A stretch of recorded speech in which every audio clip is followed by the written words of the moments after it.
इसके बाद अब बारी भ्रष्ट अधिकारियों की। योगी राज में भ्रष्टाचार पर जीरो टॉलरेंस नीति। योगी राज में अधिकारियों की भी मनमानी नहीं चलेगी।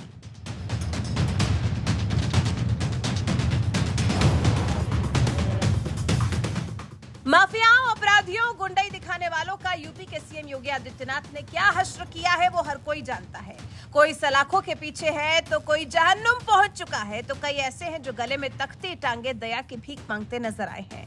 और ये सब सिर्फ और सिर्फ योगी के भौकाल के कारण ही हो सका है।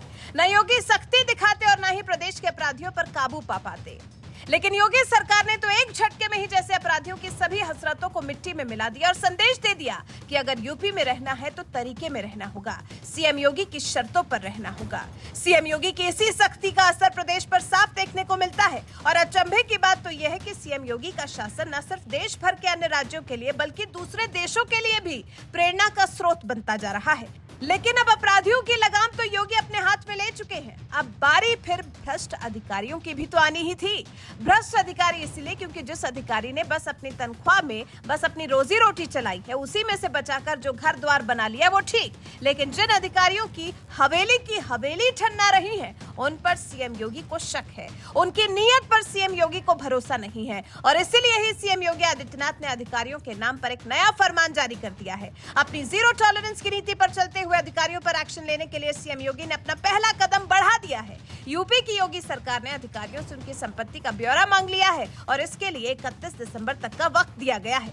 सीएम योगी का साफ निर्देश है कि सभी अधिकारी और कर्मचारी 31 दिसंबर तक चल अचल संपत्ति का ब्यौरा मानव संपदा पोर्टल पर दें और ऐसा नहीं करने वालों की पदोन्नति रोकने का फैसला लिया गया है। मुख्य सचिव दुर्गा शंकर मिश्र ने सभी अपर मुख्य सचिव, प्रमुख सचिव, सचिव और विभागाध्यक्षों को निर्देश भेजा है और इस निर्देश के माध्यम से कहा है ब्यौरा न देने वालों को 1 जनवरी 2024 के बाद होने वाले किसी भी डीपीसी में शामिल नहीं किया जाएगा।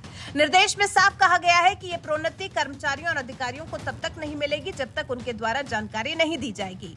यूपी की सरकार पहले भी चल अचल संपत्ति का ब्यौरा लेती रही है, लेकिन ये पहला मौका है जब मानव संपदा पोर्टल पर इसे देना अनिवार्य कर दिया गया है। इस व्यवस्था के शुरू होने से किसी भी अधिकारी और कर्मचारी की संपत्ति का ब्यौरा ऑनलाइन देखा जा सकेगा, जिससे कि सरकारी कामकाज में एक पारदर्शिता आएगी और इसी ध्येय के साथ तो सीएम योगी आज तक काम करते आए हैं। सीएम योगी हर काम में पारदर्शिता लाना चाहते हैं ताकि शंका की कहीं कोई गुंजाइश ही न रह जाए।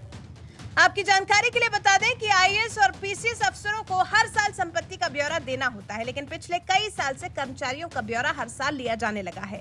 आईएएस और आईपीएस तो संपत्ति का ब्यौरा देते ही है, लेकिन कर्मी नहीं देते। राज्य सरकार भ्रष्टाचार रोकना चाहती है, लेकिन कर्मियों को भी संपत्ति का ब्यौरा मानव संपदा पोर्टल पर देना अनिवार्य किया गया है। जो भी ब्यौरा नहीं देगा उसके बारे में पता लगाया जाएगा कि वो ऐसा क्यों नहीं कर रहा है। तो कुछ ऐसा चल रहा है यूपी का शासन जिसमें किसी शंका की कोई गुंजाइश है ही नहीं। पिछले कई सालों में देश के सबसे बड़े राज्य ने बहुत से भ्रष्टाचारियों को देखा, भ्रष्टाचारियों को पनाह देने वालों को भी देखा है, लेकिन अब यूपी में भ्रष्ट अधिकारियों की एक भी नहीं चलेगी। चल अचल संपत्ति का ब्यौरा दे या फिर अपनी सर्विस में आगे बढ़ने का सपना खुद ही तोड़ ले। वैसे योगी सरकार के इस एक्शन पर आप क्या कहना चाहेंगे? योगी सरकार की सख्ती पर आपकी क्या राय है? कमेंट कर हमें जरूर बताएं।